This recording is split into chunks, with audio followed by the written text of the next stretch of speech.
Einn morguninn var Villi Brabra að búa til veiðistöng úr tvinnakefli og bóknum nagla. Mammans kallaði á hann. Heyrðu, litli Brab, viltu finna mig aðeins?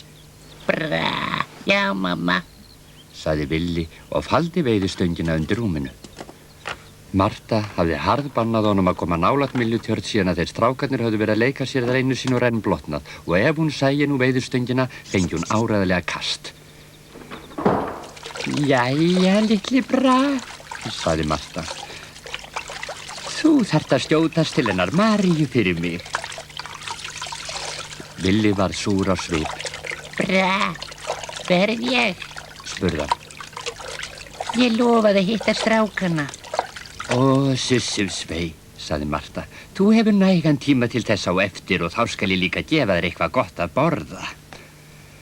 Villi hresstist við að heyra þetta og eftir að hafa tekið við stílabóðunum til Maríu hljóp hann af stað. Og haldið hann hafi ekki mætt öllu vinum sínum á leiðinni og allir voru þeir með veiðustangir og háfa. Gobúl, Villi, sagði Ívar. Hvar er stöngin þín? Bra, undir rúminu mínu. Ég þarf að sendast inn í þorpi fyrir mömmunni, ég verið fljótur, farið þið bara og ég kem svo eftir. Og Villi flýtti sér af stað inn í þorpið. Hann hljóp fram hjá búðinn hans herra Jóhannsins kaupmanns, beygði fyrir hornið hjá Óla lögregluþjóni og fór síðan á harðarspanahúsinu hennar Maríu.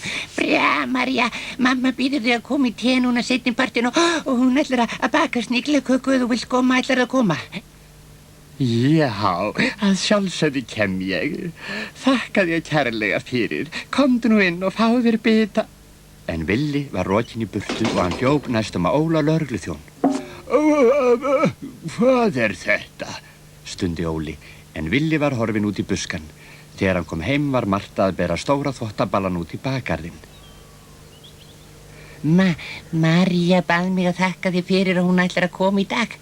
Gott, Villi minn, það er sneið af ormaköku handa þér á borðinu af því að þú ert svona góðu strákur. Ó, bra, takk, mamma.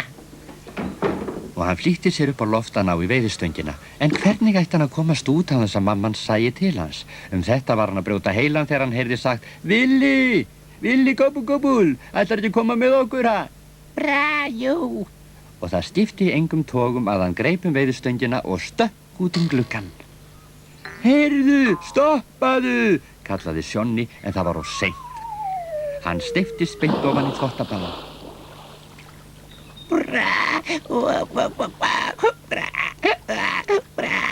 Og nú lokaði hann munninum til að kyngja ekki meiri sápu. Þegar Marta sá Villa, fékk hún næstu því kast. Ó, Villi, óþekktar öndið þín, hvað ertu að gera þarna? Og hún bað pappans að koma undir eins og þvo honum undir dælunni. För skrambin, sagði Hólmgeir þegar hann sá Villa á kafi í sápu og hann dældi og Villi blotnaði og blotnaði. Síðan fór Marta með hann inn í eldhús og gaf honum fulla matsteið af meðalli og sagði honum að vera í rúminu þar sem eftir væri dagsins svo hann fengi ekki kvef.